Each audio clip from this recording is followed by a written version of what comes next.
At sa ating buenas balita, muli sa Bulacan, sinoli po ang 34,000 piso na naiwan na isang complainant sa kanilang presinto. Dahil diyan, binigyan ng commendation si PO1 Fulgencio Moren ng Marilao PNP para sa katapatang kanyang ipinakita. Agad daw tinangka ni Moren na tawagan na may-ari ng pera sa contact number na iniwan sa kanilang himpilan. Pero hindi raw niya ito makontak, kaya naman personal siyang pumunta sa bahay na may-ari para ibalik ang pera.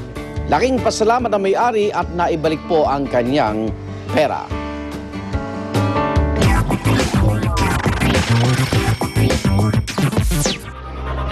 Karate Kid child star Jaden Smith nag-blush sa latest press conference ng kanyang movie sa Germany. Isa sa mga tinanong sa 12-year-old star ang kanyang embarrassing moment sa film. At yun daw ay ang kissing scene dahil marami ang nanonood habang sinushoot ang eksenang yon. Agad namang sumingit ang ama niyang si Will Smith na present din sa press con, saying, "That is not embarrassing." Sabay halik sa kanyang anak. Game namang sumakay si Jaden habang nagtawanan ang lahat. Sa July 22, ipapalabas sa Germany ang hit film ni Jaden Smith at Jackie Chan. Pinakabagong game show ng GMA Network na Spin It, Win It magsisimula na mamayang gabi. Si Joey De Leon ang host ng programa na namimigay or mamimigay ng papremyo na posibleng umabot hanggang sa 1,000,000 piso. Para yan sa maswerteng Kapuso fan na mapipili ng roleta. Makakasama pa sa game show ang inyong mga paboritong Kapuso stars. Mapapanood ang Spin It, Win It every Tuesdays and Thursdays before 24 oras. Masaya. May mga lipat pa ng swerte ito eh.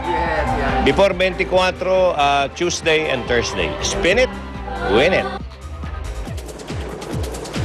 Later on, unang chika ang latest kina Lindsay Lohan at Kylie Minogue. Samantala, balik tayo kay Igan.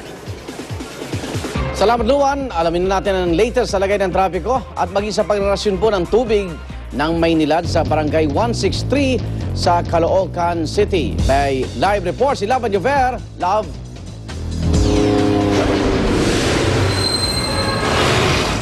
Maraming salamat, Igan, sa mga oras na ito. Ipakita muna natin sa ating mga motorista at mga commuter ang kanilang mga magiging future pag sila po ay lumabas ng kanilang mga tahanan sa daloy po ng trapiko. Unahin na po muna natin ang kahabaan po ng Philcoa sa Commonwealth Avenue, mga kapuso. Narito po ang daloy ng trapiko dyan, via 3G. Ito po, mga kapuso, makikita ho natin ngayon ang napakaluwag pa rin hong kakalsadahan ng Commonwealth Avenue. Yung pong kaliwa ay patungo ng Fairview at yung kanang bahaging lane naman po ay patungo ng Quezon City Circle. Nagkakaroon lang po ng pagbigat ng daloy ng trapiko sa may unahang bahagi lang po niyan, yung mismong pagpasok nyo ng Quezon City Circle. At sa Kamuning Flyover naman, ito makikita ho natin yung kaliwang bahagi. Yan ho ay patungo ng norte at patungo ng monumento na walang problema, pero ang kanang bahaging lane, mistula na pong parking lot sa dami ng at bigat ng daloy ng trapiko mula po flyover hanggang makarating ng EDSA Cubao ay mahirapan na po makalusot ang ating mga motorista patungo ng Makati and South area. Ang kaliwang bahaging lane naman po sa may EDSA Cubao patungo po ng monumento, may konting pagbagal din pong nararanasan dahil na rin po sa ilang ginagawang terminal ang gitna ng EDSA. Ortigas Avenue naman po tayo sa may Green Hill, sa may area po ng Lasal. Ayan, nagkakaroon na po ng pagbigat ng daloy ng trapiko ang ito pong kaliwang bahaging lane. At ang kanang bahagi naman, medyo mas tuloy-tuloy po ang daloy ng trapiko. Siyempre pa, mga kapuso, nandyan po kasi yung area ng isang eskwelahan dyan. Kaya medyo talagang nagkakaroon po ng pagbigat. Sa Espanya naman po sa Maynila, Espanya Boulevard sa may Maynila, makikita ho natin ngayon ang kaliwang bahaging lane na nagkakaroon na po ng pagbigat ang daloy ng trapiko. Yan ho ay patungo ng Quiapo area at yung kanang bahagi naman patungo ng EDSA ay napakaganda at wala pa rin hong problema.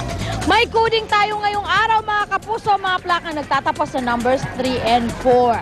Kanina, mga kapuso, mula po sa daloy ng trapiko, sa daloy naman po tayo ng tubig, mga kapuso. Itong area po ng Purok Lucas Cuadra, Barangay 163 dito po sa may Santa Quiteria, Caloocan City. Makikita ho natin ngayon ang pagpila na ng ating mga kapuso dito sa may Barangay 163 ang inahandog po ng Maynilad para lang po magkaroon ng tubig ang ilang pamilya or 175 families na apektado nga po ng pagkawala ng tubig dito sa area. Hanggang alas 10 daw po ng gabi ang pagrarasyon ng tubig na gagawin ng Maynilad para sa ating mga kapuso dito. Para naman naman po sa mga gustong tumawag, dun po sa gustong marasyonan ng tubig, ay pwede po kayong tumawag sa Maynilad hotline numbers 1626 or 981-3448 or pwede rin ho sa 981-3406 hanggang 09. Yan po ang hotline na pwedeng tawagan ng ating mga kapuso dyan na nangangailangan po ng tubig ngayong araw at sa mga susunod na week. At yan muna ang aking update mula po dito sa may barangay Purok Lucas Cuadra sa may Santa Quiteria, Caloocan City. O ba nag-isang rain ng kasada, Lava de Ver. Balik sa iyo, Igan. Irit namin mga exclusive lalaki huli sa akto nagre-repack ng marijuana sa Malabon.